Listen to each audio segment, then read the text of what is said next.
Did Trey Lance really fix his mechanics? We'll take a look at that and more. I'm Rob Stats Guerrera. He's Grant Cohn. Welcome to another joint production. What's up, Grant? Not much, Rob. Just having a great much. morning here in Oakland, California, drinking my coffee. Had a long day yesterday, but today is a streaming marathon. We have to talk about practice. Yes. It's a very important practice. A lot happened. It's a huge stuff going. Don't say not much is going on. There's a ton of stuff going on. The 49ers are on the practice field.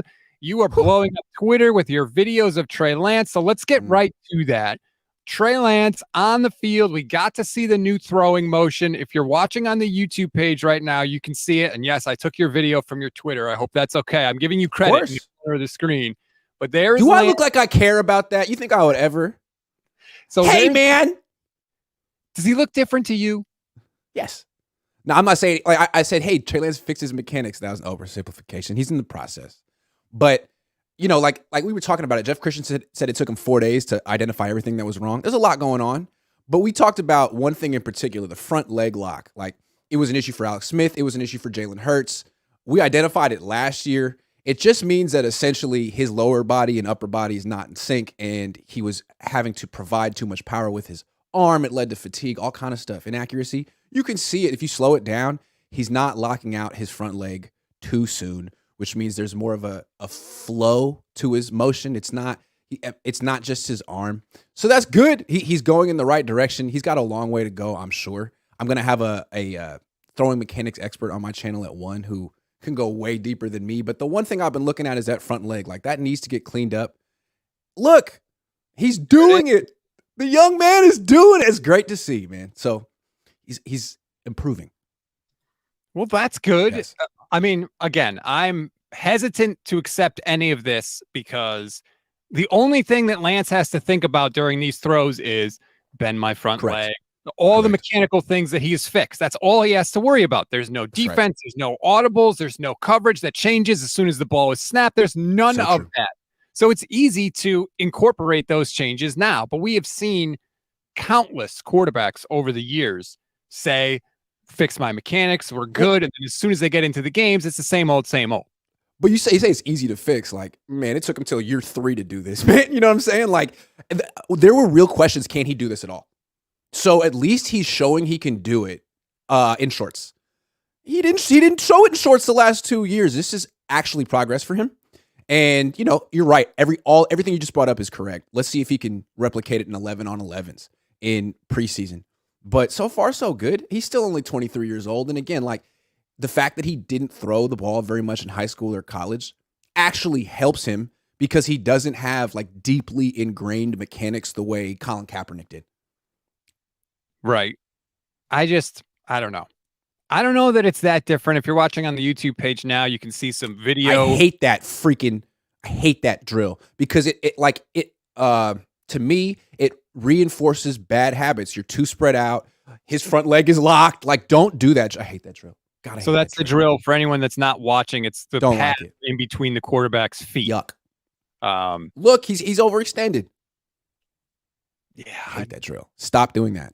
It's reinforcing bad habits. Boom, overextended. Don't do that drill, Brian. Clint, stupid. Pretend to be a quarterback expert on mechanics, but I don't know. Maybe it's different. I guess it's good. I hope it's good. Who the hell shuffles left and right for 7 seconds and then throws across the field? Who does that? Hold the ball in the pocket for 7 seconds, go left, right, then throw the ball 25 yards on the line, throw an interception, throw a pick six. Like, hate that drill with a passion. So much. I liked what I saw from Lance yesterday. I liked his comments afterwards. This is my question with Trey Lance, and it seems weird to me because the narrative that they are selling you is that the finger injury that he suffered in the preseason of his rookie year changed everything. It's totally responsible for all the questionable things that we saw from Trey Lance. I mean, there was more talk about the finger injury yesterday, Grant, than there was about the ankle injury that he had last year that took 2 surgeries to fix. That's a good observation. And honestly, no one was talking about this finger injury. Like, all of a sudden, it's like finger. It's like, whoa. No one talked about it last year. No one talked about it last month. But now it's a huge talking point, and I think it's fair. I think 2 things are fair. If you break your index finger and you can't straighten it, and you have to learn to throw with your last point of contact being your middle finger, That's all bad. Like that Yep. is a big deal. At the same time, why are they talking about it so much now? I mean, it makes you feel like they kind of were open to trading him during the draft. They didn't get an offer they liked or an offer at all. And now they're like, wow, the league really is down on Trey Lance. I guess we should say nice things about him. I guess we should make excuses.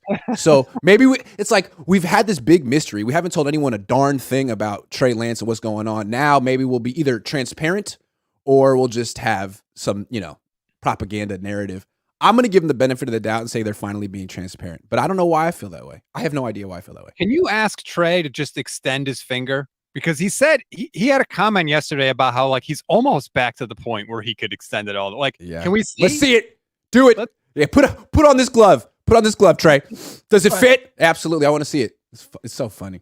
Official B&A Music, thanks for the super chat. Lance's mechanics are a problem compared to Darnold being colorblind and not knowing what jersey his team is wearing on game day. I heard Sam Darnold had a fumble yesterday.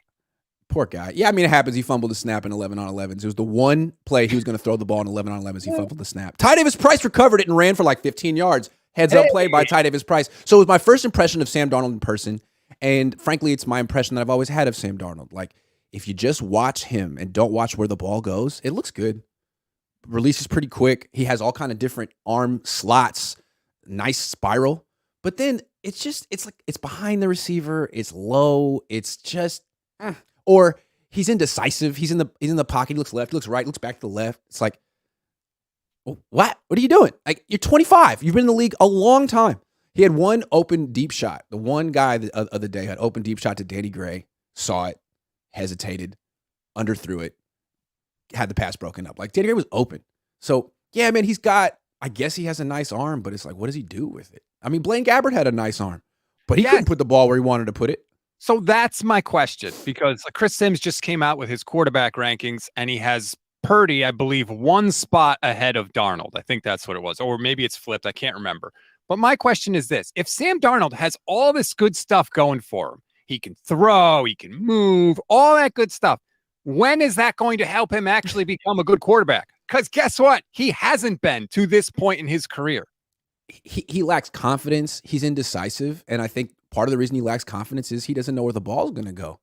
I mean, kind of like a basketball player with a bad jump shot. Like, how confident are you to take it if you really don't think it's going to go in? And that's the thing. Like, the Niners, I really still don't think they know what they're doing at quarterback. They lucked into Brock Purdy, and their lesson from it was Sam Darnold's just as good. Like, no, there are big differences between Brock Purdy and Sam Darnold. Like, say what you want about Brock's physical skill set, but he is an extremely confident athlete. He's a real leader. Like, he's off the charts in that stuff. Like, Darnold isn't at all. So I still think the Niners are like three blind mice trying to find a quarterback. And they kind of lucked into one with Brock Purdy, but now they just have to hope they didn't ruin him in 8 starts, which they might have. The way Darnold said, when the reporter asked what he brings to the quarterback room. Nice hair. He does bring some nice hair. Maybe he brings snacks. I don't know. Maybe he's got like donuts in the morning or something. To be fair to Sam, he said about 800 times in that interview. So, yeah, I was grateful that the Niners sent out the transcript so I could just read it and didn't have to watch. Did they delete the ums? That's always nice. Yeah, I think they generally. Yeah. Sorry, Sam.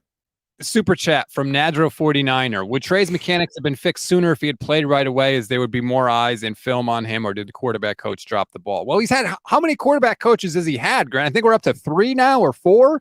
Did those other guys just suck that they couldn't see what Jeff Christensen saw? Like, there's so many questions with this. Did they suck? No, but I guess, different students need different teachers, and I just don't understand why it took the Niners until year 3 to find the right one. And I don't even know that the Niners, I kind of get the feeling that Mahomes or someone was like, hey, Trey, why don't you come work out with me? Like, I feel like this was independent. I'd like to know.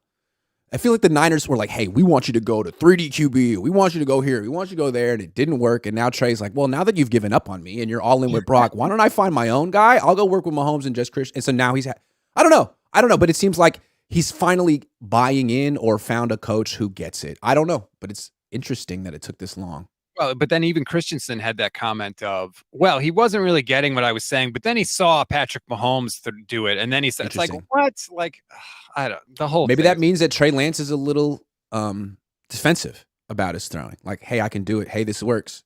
Well, I thought it was interesting. They asked about the arm fatigue. Like, is the arm fatigue gone now? And he didn't say, Right. It's gone because I changed my throwing motion. He stuck to his original comment, which was, I just threw too often after leading up to the draft. So he's not willing to say that. That's like being in a job interview and they're like, what's your biggest weakness? I work too hard. Right. I care too much. Yeah. Okay, dude. All right. Okay. Whatever. See, one thing I like about Brock is he doesn't BS you like that. Like someone said that he mentioned how he was working on his strengths and weaknesses, and someone's like, all right, man, name a weakness. And he's like, okay, I'll do it right now. And he was like, I was feeling myself a little bit last year after a couple starts. I started doing too much. I was like, damn, like no one gives answers like that. Like, let's go. Let's go. I like Brock so much for stuff like that. And it's like, quarterbacks, you're allowed to be honest. You really are. People like you for it. I thought it was awesome. And literally, Vish and I said the exact same thing on Monday, that he was more strict with himself when he first got in, and the more comfortable he got, the worse he kind of was at staying within the structure of the offense. It's a natural tendency for a young quarterback, right? Hey, I could be special. I'm 23. I'm going to be the next Joe Montana. Why would you not shoot for the stars? As opposed to, I'm going to be the best damn game manager there is out there. Like, of course, I get it. But at the same time, you got to be a game manager on this team, buddy. Like, they don't want you to do too much. You don't have to be a hero like you were at Iowa State. When he throws touchdowns, like he threw that touchdown to Kittle against the Raiders, and Kyle was saying how he missed Jennings on an out route on the other side of the field. Like, they do not want you to do that because they think that will not be sustainable long term. I think that's what their ultimate message is. But we'll see if Brock, you got to find the balance. They've kind of built, I keep going back to like the late 90s Tampa Bay Buccaneers. Like the GM of the team is John Lynch. That's how he won a Super Bowl. They won with a very specific formula, best defense in the league. Brad Johnson at quarterback. They're looking for their Brad Johnson. And Jimmy wasn't that. Like, he wasn't even that good. And my question is, like, can you really ask a 23-year-old to do stuff like that? Like, Brad Johnson just came in, was 35, knew his role, wasn't special, just go be a game manager. Like, it's hard to ask a 23-year-old to do that. Like, you don't have the experience. Brock is different because he has all this college experience, but it's not the same. He got hurt. You don't even know if he can make it through a 21 game schedule. You don't know that. Right. He might be Nick Foles, give you a couple months. There's something about Brock I want to get to a little later, but I want to answer this question first. There's something about Brock. Mue, I don't know how you say that. I apologize if I said it wrong. It's a tough one. Sorry. Now they're talking up Trey to trade him. Talk is too simplistic. I think the 49ers genuinely don't know what will shake out at quarterback, including with Brock. Do you think they are talking up Trey Lance to trade him?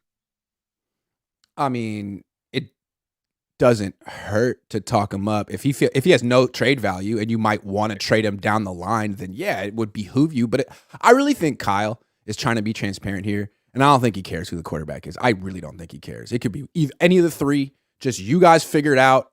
Someone please assert yourself. Locker room, get on board. Like he just needs a guy, and he needs everyone behind him. But that's easier said than done. How are you going to do that, Kyle? What if I was talking about this with Vish last night on my show. What if this quarterback competition doesn't actually produce a clear-cut winner? What do you do then? Then you have to actually make up your mind, Kyle. You have to make a decision. And he doesn't want to do that. I think his mind is made up.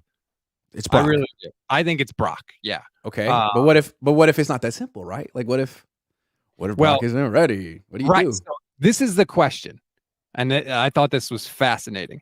Here's Kyle Shanahan explaining when he was asked, when is Brock going to be back and is it a moving target? Here's what Kyle said. It's not really a moving target. It's that only God knows. And it's all estimates. So it depends what quote people have got from me. But, I mean, we're hoping for week 1.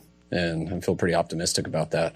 That's what we're hoping for. He'll be ready to play in week 1. And usually that doesn't mean that's the day he comes back. Usually you got to come before that to make that goal. And that's kind of the goal we're hoping for. And don't have any reason to think differently. So that's Kyle saying we hope he's ready to go week 1. We have no reason to doubt it. And really optimistic. Right. Because in order to he'll be back before then throwing. Exactly. Guy. Gotta be very specific. Here's Brock when asked if he'll be back in week 1. I feel good. Arm is feeling good. So to say I'm going to be ready by this time or this time, I just, we're not trying to label any kind of timeline like that. For sure, though, like that's a goal, right? You want to be ready for, the season. And if that's the case, great. But like I said, we're just taking it one day at a time and don't want to say anything that we regret down the road or whatever. like Kyle did when he was like, very optimistic, probably going to be there. Very interesting, man. This kid's poised beyond his years, dude. That did not sound like a 23-year-old. That sounded like a grown-up pushing back against another grown-up. I love Brock Purdy so much. Love this guy. Is the interesting thing. He was asked by Yahoo earlier in the offseason if he has a sense that he'll be back at all this year, and he said, honestly, I don't know. Then yesterday, his head coach is up there saying, we think it's going to be week 1, and Brock again has the opportunity to say week 1, and he says, I'm not saying anything, which is really weird. Because, the Niners are doing some weaselly stuff. They're over there whispering that Sam Darnold's just as good as him. What is that telling him? If I'm Brock Purdy, I'm thinking, okay, so I'm going through this surgery. You're talking up Sam Darnold as being like me. Okay, go ahead, man. You think I'm replaceable? You think I'm not that special? You think, okay, go ahead. Let's see how it goes with Sam Darnold. It's kind of the position Jimmy Garoppolo was in the last couple of years. Like, oh, okay, you don't need me anymore. Go ahead, show it. I want to see it. I want to see. This guy's better than me. I don't know. I feel like the Niners are kind of downplaying Brock. Maybe I'm downplaying him too. But like, hey, if it's him against Darnold, I'm taking Brock all freaking day. Yeah. So I don't know. I feel like the Niners are trying to play with him. Like, hey, man, you better come back week 1. You better come back week 1 because we just might start Sam Darnold week 1. And if he plays well, no one will remember you, man. He'll be the next guy. No? The least secure spot in the world is 49ers starting quarterback, yeah. whether it's Kyle Shanahan or the fact that they've only had one healthy quarterback season since 2014. Think about that. Double B Studio watching on YouTube says, when Kyle says, depends what quote people got from me, that's for you, Grant. LOL. Well done, sir. He thinks about you a lot. I like Kyle. We're starting to have more of a, not friendly, but like, not jovial, but like a relationship where we're both smiling while we, take jabs at each other, which is what I like. That's fun. Because I don't got nothing personal against him. And I really do get a kick out of his whole shtick. That's not a shtick. Kyle despises when you hold him accountable for things he said in the past. True. Because he thinks these media sessions are just like, he hates them. He just wants to get through them. So I think he says whatever he says, and his expectation is like, don't remember. That was that other media session. Don't hold me accountable for anything I've said. And so when you do bring it up, he gets all sensitive about it. You're the face of the 49ers. This is the big leagues, buddy. Like, I'm sorry. Oh, hey, man, do you watch Succession on HBO Max or Max, whatever it's called? I actually don't. Okay, I'm watching it now. I just started. I'm on season 1, and anyone who watches it, this character named Kendall. He looks like Kyle. He kind of acts like Kyle. Now, he's also a drug addict. Kyle's not a drug addict, but man, and whenever I'm watching that show, I'm like, whoa, anyone feel me on that one? Kendall-Kyle comparison? Anyway, you should watch that show just for that. Yeah, I started it, and I couldn't really get into it, and I stopped. Slow. A while ago. Slow. So, but then it picks up. Carlos says, Brock, be smart and don't rush back. Lance QB1. That's the other part of this. If Brock really feels like his career is at risk, he can't be worried about coming back week 1. He's got to come back when he feels like he's physically ready. I mean, it just kind of feels like the Tua situation in Miami, man. Same coaching staff. And they're like, you're good. Come back. It's like, whoa, man. Like, I just had a career-threatening injury. Like, I know it's not my head, but it is my throwing arm. Can you chill for a second? Like, I just had an unprecedented run. Tua did the same thing, right? He won like 8 games in a row, put up, just outrageous numbers, had a serious injury. The Dolphins were like, no, he's good. Put a little dirt on it, just rub a little dirt on it, get back out there. Like, maybe you want to be careful with your players and show that you're actually a player-friendly team. Very weird situation. And maybe they're all on the same page. I don't know that they're not. They could all be on. Maybe they told Brock, don't make any proclamations about when you'll be back, which would be weird because Kyle immediately made a proclamation about when he'll be back. But I don't know. It just seems like I noticed a difference in those answers. And I know people think that I'm being a conspiracy theorist or whatever. I didn't make them say what they said. I'm just pointing out what they said. Brock's been pumping the brakes in public interviews for about a month now. Anytime someone asks, like, so what's going to happen? You can play this year? He's like, well, I mean, I'd love to. I would just freaking love to, but I just taking it one day at a time. I don't know. Again, if he hadn't played that well last year and he had more to prove, I would understand, like, really pushing to come back. But again, he had the best rookie stretch ever. One of the best rookie stretches ever for a quarterback.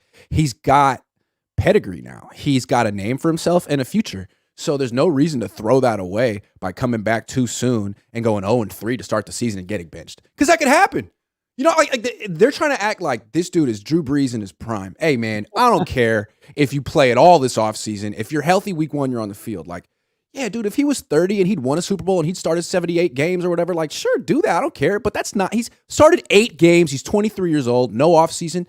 You're setting him up for failure unless he's just this prodigy.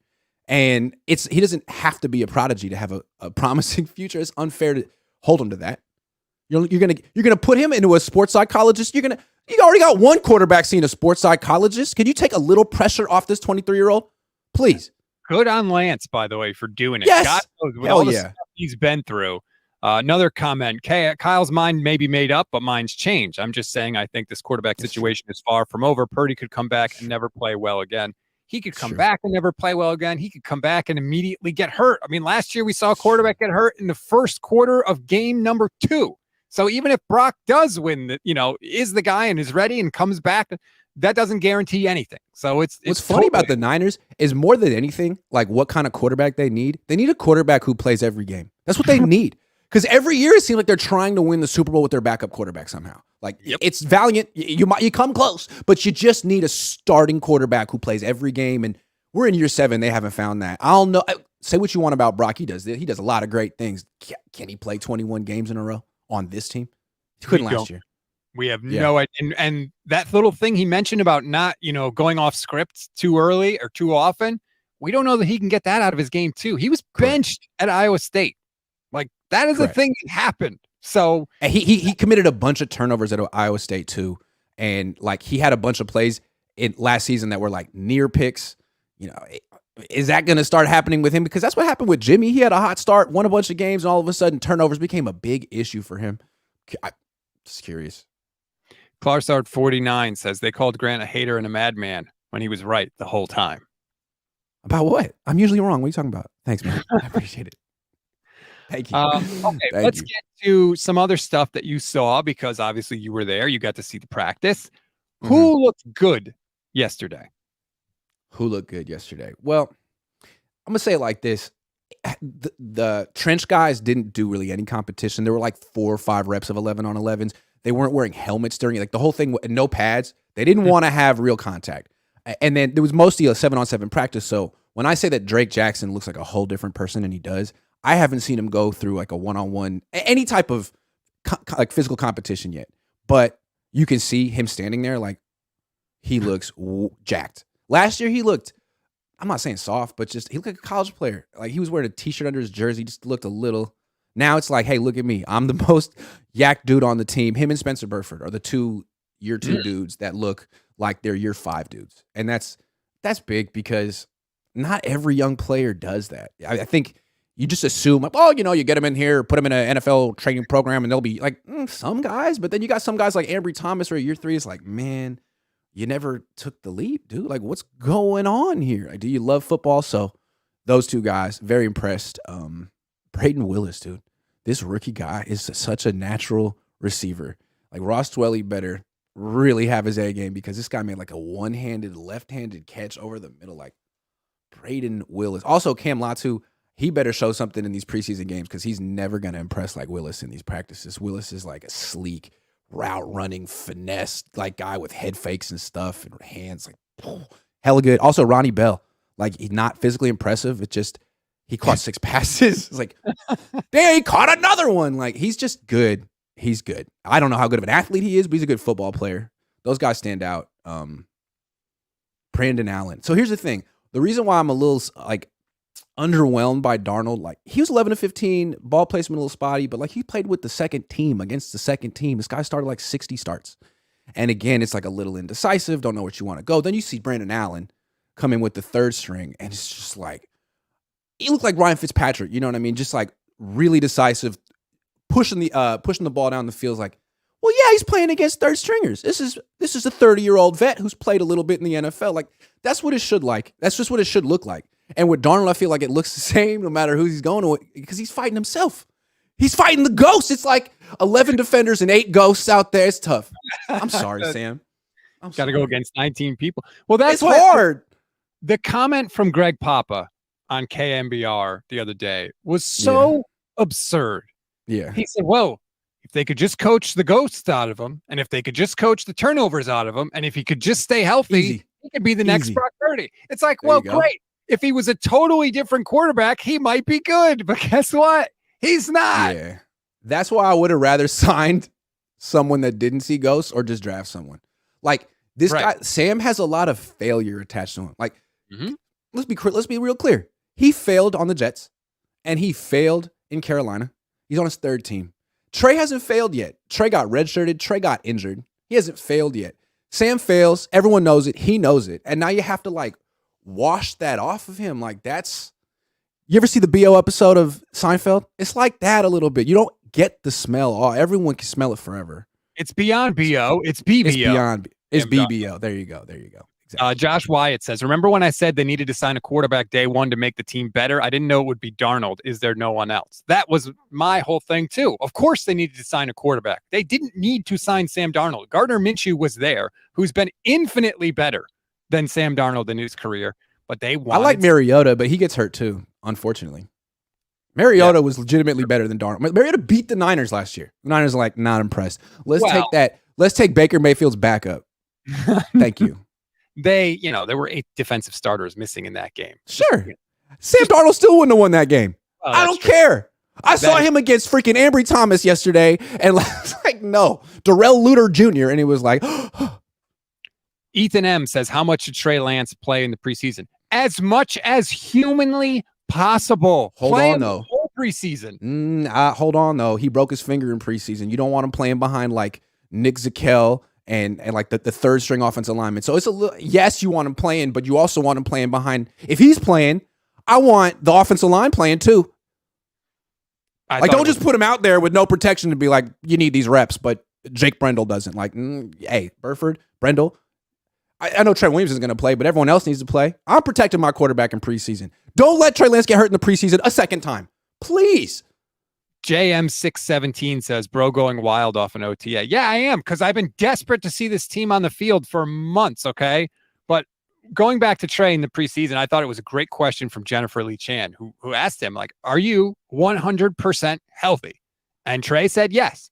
No ankle issues, no finger issues, no nothing. So there's no excuses left for him. Like, I don't want to hear about any of the other stuff. He's got to go out and produce, and it starts in the preseason, and I think he should play as much as possible. He needs the reps. Brandon Allen doesn't need the reps. Sam Darnold doesn't need the reps. Sam Darnold's been in the league for years. Trey needs the reps. I thought it was really interesting, too, the play calls Kyle called for Trey yesterday. It was, I mean, like the same thing over and over again. It was 7-on-7, shotgun, get the ball, 3-step drop, throw to the flat. Right, left, like quick throws to the flat. And you're like, okay, those are really easy. Like those are layups. Like, not for Trey all the time. Like, honestly, those are the toughest throws for Trey. And he's got this new throwing mechanics. He's not throwing as hard as he used to anymore. Like, he used to throw really hard. Now he's like trying to take a little off like Mahomes does. Mahomes doesn't throw hard all the time. And it was like a little bit of test. All right, man, let's see you hit. I'll call like 15 quick throws for you. Let's see what you do. And he was money. I mean, that's a good step for him. Maybe that's what Kyle's testing, the precision, right? Yep. Not only can you hit this, can you hit it consistently? And I have right, because I'm not going to start you and run the ball 45 times and call 7 shots. Like, we're not going to play. You need to play quarterback. And he did yesterday. I was 7-on-7, right? It's one thing when there's no trenches in front of you, but so far so good. Robert Zielinski III says, Grant, did Trey get married? It looked like he had a ring. As far as I know, he did not get married. That's a big no from Grant. I don't think so. Sorry about that. No. And then let's get to this. I think this is interesting. Glass half full guy says, is there a reason why everyone isn't at OTAs? Is it just because it's voluntary? So I think there were 5 or 6 players that weren't at the OTAs. Trent Williams was one. Nick Bosa was one. An interesting name on the list, Grant. Deebo Samuel, nowhere to be found. Your reaction? Also, Javon Hargrave. Deebo is interesting. I thought he would be there, and I was disappointed that he wasn't. I understand Nick Bosa and Trent Williams. Like, those are the 2 best players in the league, or each of them are the best at their position. When they come back to the team, you're not going to question what kind of shape they're in. You know what kind of shape they're going to be in. Also, they're kind of selfish players, if I could just say so myself. Like, Nick Bosa is kind of an independent contractor. He does his own thing. They make him a captain, but he's not. He doesn't really seem like a leader. Also, Trent Williams tips plays. Like he does what's best for him and his stance for his one-on-one matchup. Like they're very much lone wolves. Debo, I thought he was supposed to be the leader of the team. Like Fred Warner's the leader of the team. He showed up, didn't practice, like no problem, but he's there. Kittle was there. Kittle was there. Like Debo. So you don't want to be a leader. Okay, that's fine. You want to be like Trent and Bosa and just show up. But at the same time, like you're not Trent and Bosa. You haven't established yourself as a perennial guy who's in the tip-top shape of, all the time, a perennial all-pro. That's so not you. Like you're the guy who wasn't in shape last year. You're the guy who wasn't at OTAs last year either. You're the guy who came to training camp about 5-10 pounds overweight and tried to play his way into shape. You can't do that in the NFL. Bosa doesn't do that. Trent Williams doesn't do that.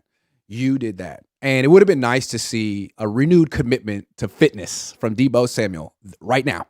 And maybe he's somewhere in Houston or wherever, like grinding his butt off, but I would have liked to see it. I think it would have been nice for him to show the team, hey, guys, look at me. I'm all in. I'm committed. But he didn't. So I guess we'll see at minicamp, which is mandatory in a few weeks. I'm all for players taking their time. If it's not mandatory and you don't want to do it, great. But when you show up, you better show up in shape and you better ball out. Trent Williams always balls out. Nick Bosa just won Defensive Player of the Year. So if you're not going to show up, 30 years old, you know what I mean? He has a reason. You know, like Debo, like you're 26, dude. Come on. Like also McCaffrey being there shows him up. Ever since, like this was Debo's offense. Now it's McCaffrey's offense. McCaffrey's there. He looks like it's October. He's in great shape. He goes through every drill at 100. He's like Jerry Rice. He's doing the Jerry Rice thing. Like, I do not mess around. I'm the ultimate pros as my team. I'm the leader. And Debo's just chilling, being like, yeah, take it, Christian. I don't want it. I'm going to be over here doing whatever I'm doing. Okay, cool. Now he's the alpha. I heard Christian McCaffrey set a torrid pace. Jerry McDonald, I love you, man. Torrid pace. But that's really interesting because, look, Christian McCaffrey seems like he's stepping into a leadership role on this team. And he couldn't really do that last year because he came in midseason. He was just trying to get his bearings. But I wouldn't be shocked if maybe Christian McCaffrey kind of usurps Deebo Samuel as like one of the perceived leaders of that locker room. Yeah, I mean, I feel like if you're going to win a Super Bowl, you probably need to get that number one seed and get a bye week. And if you're going to get that number one seed and get a bye week, you got to start out fast. You're going to start out fast. You got to take these sessions seriously. You can't have a bunch of your best players not show up. And when they went to the Super Bowl in 2019, they started fast. They had a bunch of guys on their first year, on their rookie contracts who were proving themselves. Like Fred Warner was out there the entire offseason. Debo, the entire offseason. Like now, the fact that McCaffrey's doing it makes me feel like they have hope. Like McCaffrey's going to lead this charge to start. He wasn't there to start the season last year. He should be. If they can keep him healthy, I mean, how many games have they lost with him on the field? Like 0 when they have a quarterback, right? So he gives them that confidence. It's a fair point by you. Glass half full, guys. Congratulations, Grant, on not getting yelled at by a player. # winning. Yeah. Be honest. Thank you. Did you hide from Javon Kinlaw? No, he walked right by me. I was going to say hi, but he didn't see me. I'm not hiding. I was really happy I didn't get yelled at. I was nervous. I was like, which player is going to have a problem with something I said? I didn't know. I thought it might have been Darnold, but I guess not. Sorry, Sam. Don't worry. There's time for that. There's time. There is time.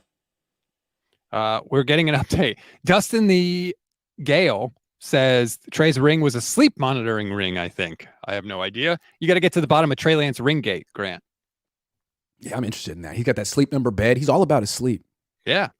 He really cracked me up when he was on with Rich Eisen. He was like, oh, don't you know how important sleep is? That was so funny. He's got good timing.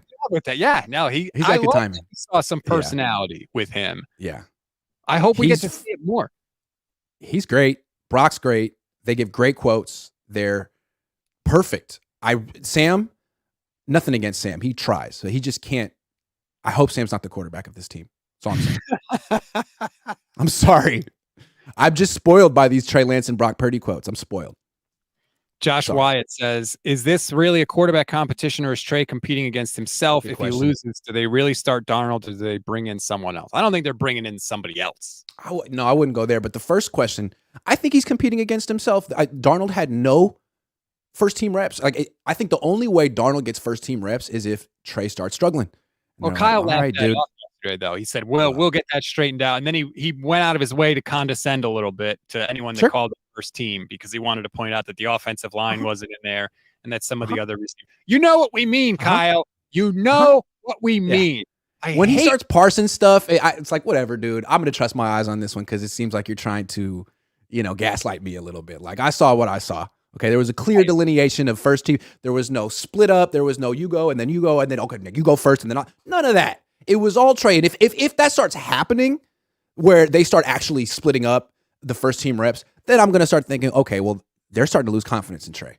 But they wouldn't do that on day one, week one. That'll be down the line, if it comes at all. Were you surprised that Trey was flat out asked about being somewhere else, and he was like, nope, never thought about it. This is where I want to be. I love everything here. Like, he was very unequivocal with that.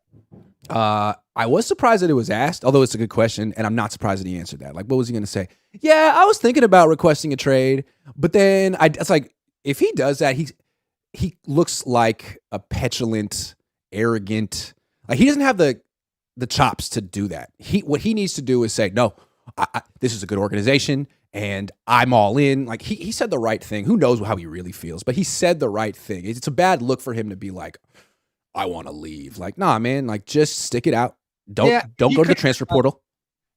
He could have said, like, I never thought about it, but then I heard they were taking calls on me. And for a second I did wonder, but ultimately this is what, like, he didn't even make it seem like he ever vacillated whatsoever. And you're right. Maybe he's just smart and he realizes how that would look. Yeah. I mean, I don't know that he was necessarily telling the truth. What he was doing was projecting confidence. I want to be here. I'm going to compete. I'm going to win. Like, who knows how he really feels? Yeah, like, he's really taking it one day at a time too, right? And he said in the 40 days off between OTAs and training camp that he's going to go right back and work with Jeff Christensen again. If I were Lance, you know what I would do? I would call up Debo and Ayuk and Danny Gray and Jawan Jennings and say, we're throwing. Come down. I'm setting up the throwing session. I'll pay for everybody's flight, whatever. Like, to me, he needs to do that and then put it on them and see who shows up. Does Debo show up? Does Ayuk show up? I want to see Trey kind of like act as if you are the starting quarterback. Did you see what Trey said about tight end university? He said, I heard I'm going to throw there or something like that. And then he said, I'm glad I'll actually get the chance to throw. What did you make of that? And then he said, I'll go throw some balls at those tight ends. He sounded like he was rolling his eyes. Like, I'll go. Like, what a waste of freaking time. What a waste of time. And you know what? I can see it, dude. Like, what is he going to get out of that experience? You're going to have some tight ends run some routes, and I'm going to be a jugs machine for, like, you could get any quarterback in the world to do that. And mostly it feels like a fraternizing frat event where all the tight ends get to know each other. Like, so I'm really coming just to, like, what, kiss George Kittle's butt or like, or network? Like, honestly, I have better things to do. So that's kind of what it sounded like. Like, yeah, I'll go because it's a big deal, and he seems to want me. It's like, all right, like, I'll play the political. I don't want to. I thought that was very interesting. How much work do you think they're really doing? I mean, come on. You think, like, maybe they're doing some, but 90% of their time is not. It's beer pong. I'm sorry. It feels like it's probably beer pong. I don't know. Maybe with a little flip cup, just to change it up every once in a while. Right. It feels very much like a college atmosphere. Yes. Like, let's go on the field for like an hour, take some pictures, call it a charity event, and then play beer pong. Like, I was in a fraternity. I remember how you did that. It was all supposed to be philanthropy, right? Like, yeah, it was philanthropy. And like, drinking for philanthropy. It's their off time. They can do what they want. But I think that especially with Kittle, like, people like him. And so they don't question stuff as much. It's just like, oh yeah, it's great. They're grinding all the time at tight end. Yeah. No. Raising awareness for tight ends. Like, yeah, that's a marginalized group in society. Tight ends. Rafa Calderon says it's a rite of passage for the Cabo clique. That trip already happened, right? That was March. Is it hazing? I mean, like, are you bringing Trey there to be one of the guys or to be a pledge? Like, hey, Trey, throw these balls. Hey, Trey, go get the balls. Hey, Trey, we're hungry, man. Right. In what capacity are you there? I want to know. Did Brock get an invite? Did Sam get an invite? Like, why did Trey get an invite? That's the other thing I want to know. Great question. That almost feels like that was set up by someone pulling the strings. Hey, George, you're going to invite Trey. Hey, Trey, you're going to go. Okay. And we're going to take pictures there, and you guys are going to smile in the pictures. You're going to have, George, you're going to put your arm around Trey when you take you know how me and John fake being friends? You and. You have to go if you're Trey, though, right? You can't say no. Nope. He said no the last 2 years didn't work. You're desperate to sort of get in to that locker room, and like he said no last year, and George just magically didn't play the first 2 games. Didn't say, I'm just saying.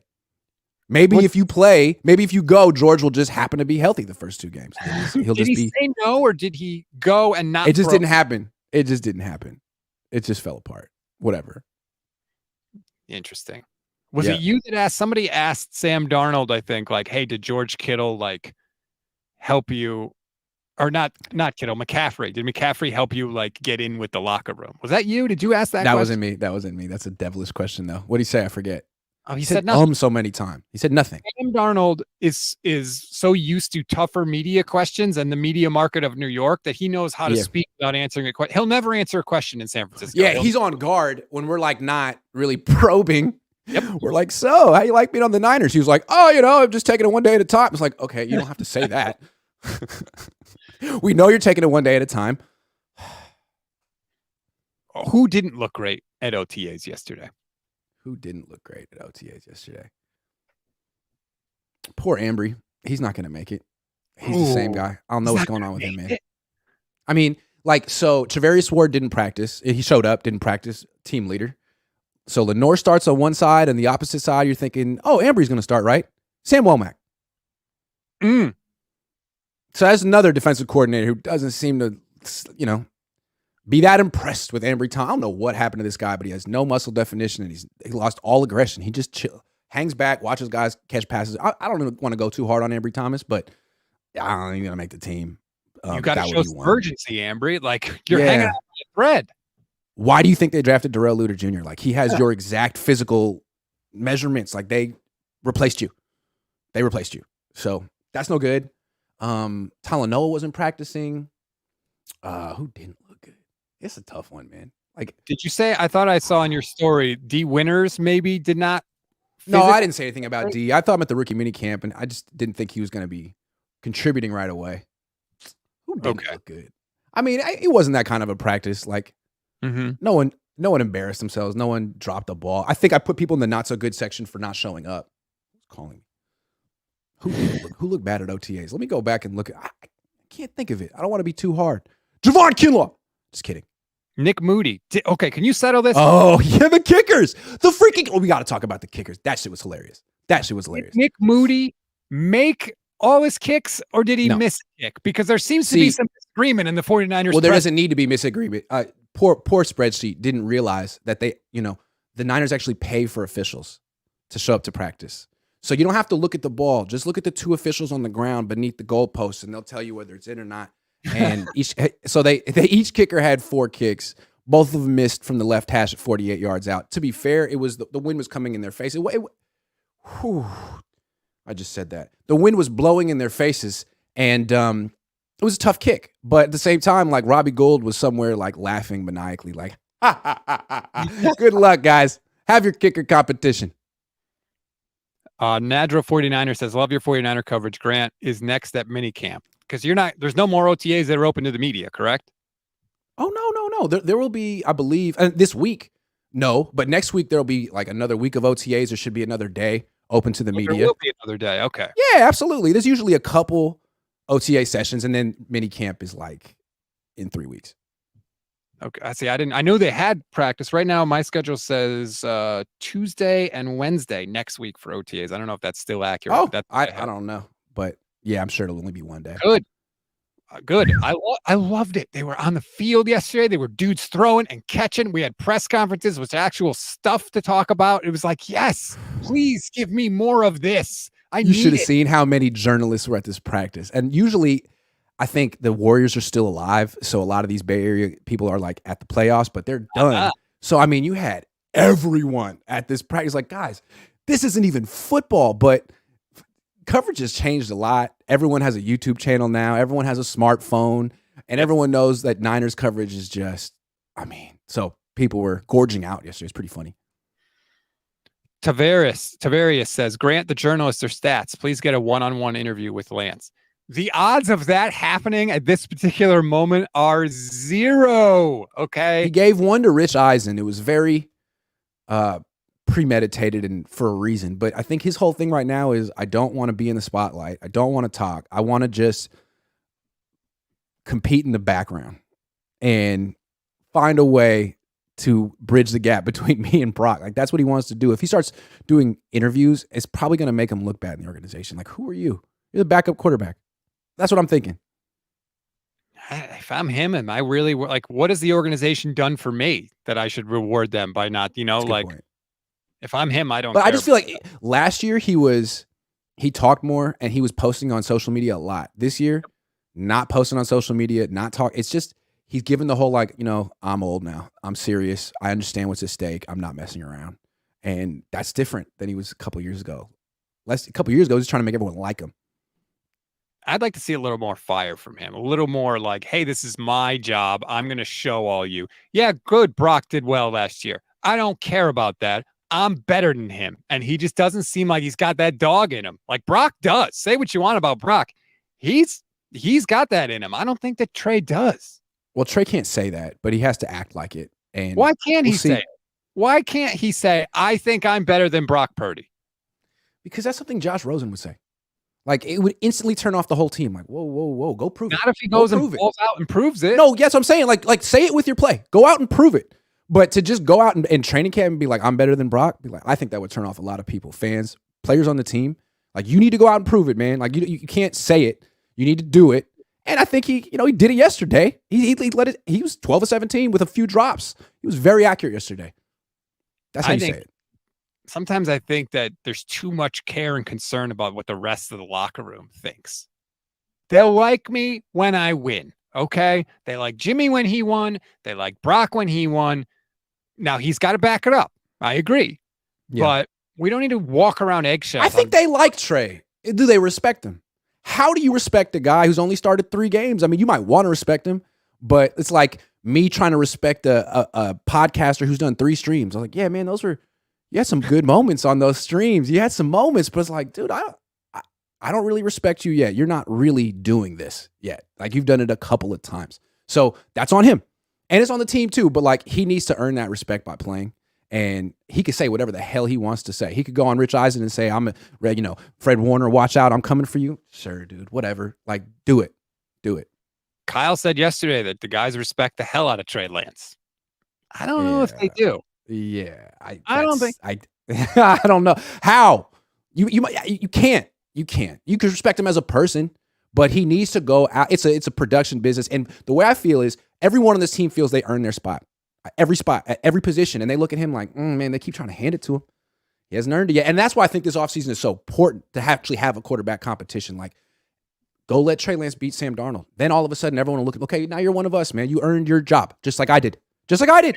Every single guy can be like, okay, you're part of the culture now, man. And I think it's weird that the quarterback position is the one job on this team that gets anointed every year. Like, no, like, you have that. If you want them to be just like everyone else on your team, compete. But that's it, Grant. It's not just like everybody else. Quarterback is different. Quarterback always gets anointed. Trevor Lawrence didn't have to beat anybody out to be the quarterback of the Jags. You know how it goes. Quarterback is different. Okay, they get all the blame. They get all the credit. They have this team's a little different too. Like, don't they want to be the team that zigs where everyone zags? Like, they're the team that thinks quarterback is just a cog in the machine and they can win in spite of their quarterback and they're going to build everything else. Like, that's what they want to do. That's who they want to be. I don't know if it's smart, but it's what they want to do. They're not that different from every other team. Whether they want to think it or not, like, they're not. The rules that apply to the other team. You got to have a great quarterback to win a friggin' Super Bowl. They might not think so, but guess what? They've been wrong to this point. They have been wrong again. No, they've just been unlucky, Rob. What are you talking about? They just give them one more chance. How often all these awesome quarterbacks just happen to be lucky, huh? Damn. And again, the way I was looking is like, if you want to try to find that Trent Dilfer, Brad Johnson, Nick Foles, one-off quarterback, that guy's usually 30 for a lot of reasons. It's a guy who understands his role, isn't trying to do too much, and can sort of be integrated as a game manager. Like no 23-year-old wants to be a game manager or is particularly great at it. Like anyone who has a little success at 23 starts trying to be a star. And so the guys who win the Super Bowl at 23, 24, 25 are legitimate stars, legitimate special quarterbacks. Do you have that guy? Or are you just looking for the next Brad Johnson? If so, that guy's probably 33 somewhere else. Ray Martinez Jr. says, Grant is the voice of reason. What's going on right now? I don't know, man. It's been a long year. Last year, I was getting canceled at this time. Actually, tomorrow is the 1-year anniversary of me escaping death. Whew. That was a hell of a thing. Literally, I had to talk about you potentially getting into a physical altercation with one of the most physically intimidating and badass members of the whole team. That wouldn't have been an altercation. Remember Breakfast Club? There would have been 2 hits. Me hitting you, you hitting me, me hitting the floor. So far, woo! Seinfeld and Breakfast Club in the same show. Oh, we're on fire. We're on fire. So I don't know. We'll see what happens with Trey Lance. We'll see if the mechanics hold up. Who cares? It's Brandon Allen's teams now, baby. Let's go, Brandon. He's the 30-year-old vet they need. Been trying to tell you, man. I loved all the statistics yesterday. Lance 12 of 15. What was Darnold? And then Tim Kawakami writing that Lance didn't complete every pass or anything close to every pass he threw in. He wrote that? Yeah. He wrote that? Like, so funny. We really need to throw that in there, huh? That's like saying like Steph Curry didn't hit every shot or even close to every shot. Like, ooh, got him. I guess he's not good. God help us all. So we'll keep an eye on the Brock thing. We'll keep an eye. Obviously, there's more OTA practices this week. There's more OTA practices next week. So plenty of good stuff. Plus, Brock is going to be cleared to throw a football next week, which is hilarious because some people are saying it's a week early. It's not a week early. He had surgery March 10th. If you count 12 weeks from March 10th, next week is exactly on time, which is great. So we'll see what happens when he throws a football. That's a big day for the 49ers because if he has it's not. It's a minor step because right now he's aggressively throwing a towel. Aggressively. So it's just a minor step after that. It's like aggressively, man. Not passively. Some people passively throw a towel. This dude is just firing it in there. The towel. Well, and that's the funny thing too. Kyle was like, we have no reason to think that that Brock won't be back for week 1. It's like, yeah, because he hasn't started throwing a football yet. Of course, there's no reason to think he won't be back. He hadn't done anything. Yeah. We're like 3 weeks away from the Niners being like, so Brock had a setback. Right. So, yeah, we got some new information and yeah. Who is the only guy that hasn't had a setback in his recovery? It's Nick Bosa. Nick Bosa. He does his own thing. He goes like 3,000 miles away. He couldn't be farther away from the 49ers and still in. I mean, he could go to maybe Hawaii and be as far away. Maybe. I'm just saying. God love Nick. He did his own thing, went to his own people, followed his own program, and he came back from a devastating knee injury and was awesome. I got a question about Drake Jackson. Does anyone know where he worked out this offseason? Did he work out with the Niners or did he work out with Bosa? Because he looks like he worked out with Bosa. Wow. And I don't know if that means it's going to make him good. Like, he may still not be a good edge rusher. I don't know. But, like, wow. He's a whole different man. Wow. He's a man. It's that noticeable. Yes. By the way, Joey Bosa at OTAs for the Chargers. Just throwing that out there. Really? Yep. Joey Bosa shows up. What's his angle? He already got paid. I don't know. I don't know. I mean, he kind of embarrassed himself at the end of last season. Is he trying to like remake his image or be a leader? If you want to be a leader, it's good to. You don't even have to practice. Fred Warner was there. You can't get on a plane. Is that far? Well, I guess if you're in Florida, that's a long flight. Yeah, South Florida to the Bay. It's like 6 hours. What's your ETA for the Bosa contract? July, August? Yeah. How's it not done? How's it not done right now? Like, what do we have to wait till August for what reason? We know what the market is. We know what he's earned. I don't know. It feels like it's like an antiquated way of doing business, and the Niners been doing it for a long time, and they don't want to change. But it's like, did you save yourself any money, or did it cost you money? Very, very strange. Are you squeezing out a couple dimes from him, or are you actually costing yourself? I don't know. Who cares? But August. Last question really quickly. and this is kind of random, were you surprised that Jed York did not vote against being able to flex teams into Thursday Night Football? Or was it just, hey, he just got $120 million to renovate Levi's in the Super Bowl, so he's going to do whatever the league wants? He got $120 million. He got the Super Bowl. And what else did he get? Oh, he got what do they want? Oh, the third quarterback rule. That's the Niners rule. I did that for the 49ers. So he got 3 things. What's he going to do? Start fighting back against stuff other owners want? I can't see it. But it's kind of stinks because the kicker thing doesn't help the Niners. They just invested heavily in the kicker, and now it's like, well, kickoff distance doesn't matter at all anymore. It's like that was one of the things they were talking about with Jake. Like, well, Robbie Gould doesn't really get those touchbacks anymore. Like, doesn't matter. Yes, he does. He would now. Right, because so for anyone that doesn't know, if you catch the ball inside the 25 or the 20, you fair catch it, you automatically get it at the 25. So there's no reason, unless teams are stupid, which they might be, but there's really no reason for anybody to return a kick that goes within those yards. Just fair catch it, and there's really no reason for anyone to return a kick at all ever again. Right, which is what the NFL wants, which is hilarious to me because they're like, there's too many injuries on the kickoff. We have to stop that and protect players. But we're going to flex you Thursday night whenever the hell we want to. Damn it.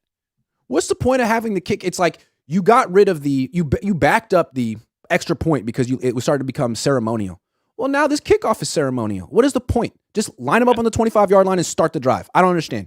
Honestly, it's an easy spot to get it for a broadcast to get a commercial in. Oh, yeah. That's so stupid. That's really stupid. Also, like field goals in general, screw them. Can you just bring in the Arena Football League goalposts and just discourage teams from kicking field goals? I think fans would love it. Don't kick field goals. Go for it. Failures.